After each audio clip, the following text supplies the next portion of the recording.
ચલો તો ગુજરાતના તમામ ભાવિ ગુરુજનોને આવતીકાલની ટેટની પરીક્ષાની અંદર બાકાજીકી બોલાવો.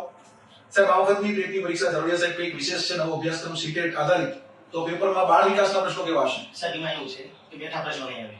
બરાબર છે. એટલે એ પ્રશ્નની અંદર થોડું વિચારવું પડે. પછી જીન પિયાજે હોય કે કોહલબર્ગ હોય કે વાઇગોત્સ્કી હોય કે ડોક્ટર સિગમન્ડ ફ્રોઈડ હોય, રોબેર્ટ મોન્ટેસરી, ગમે તે હોય, થોડું વિચારી એની સંકલ્પના પર આધારિત જવાબ આપી શકે તેવા પ્રશ્ન છે. એટલે મિત્રો તમારા કન્સેપ્ટ બેઝ ક્વેશ્ચન હશે, તમારા કોમ્પિટન્સી બેઝ ક્વેશ્ચન હશે, એટલે વિચારી જવાબ આપવાનો છે.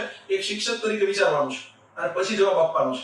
શિક્ષક તરીકે તમારે હકારાત્મક દ્રષ્ટિકોણથી જવાબ સુધી પહોંચવાનું છે, એલિમિનેશન કરીને પહોંચવાનું છે. સીધા જ તમને જવાબ મળી જાય એવા પ્રશ્નો નહીં હોય. સચિન સર, હા સર, પેપરમાં બધા મિત્રોને તમે શોર્ટકટ ટ્રીકો બહુ આપી છે, તો કાલ વિદ્યાર્થી મિત્રો પહેલા તો હું તમને સરસ મજા તમને બધાને શુભેચ્છાઓ, તમે બધા ઓલ ધી બેસ્ટ.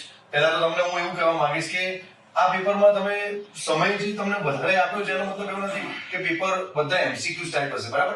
આમાં થોડું તમને વિધાનવાળા પ્રશ્નો હશે, પરંતુ એને તમે જે પ્રમાણે આપણે શોર્ટ ટ્રીક આપી છે, પછી તમારી જે શિક્ષક તરીકેની યોગ્યતા છે, પોતે શિક્ષક તરીકે વર્ગખંડમાં કેવો વ્યવહાર કરો છો, બરાબર, એ ટાઈપના પ્રશ્નો પણ આમાં હશે, બરાબર. ત્યારબાદ તમારું જે ટોટલ સિલેબસ છે 360 ડિગ્રી આપણે એને સંપૂર્ણ રીતે બેચમાં ભણાવેલું છે, બરાબર.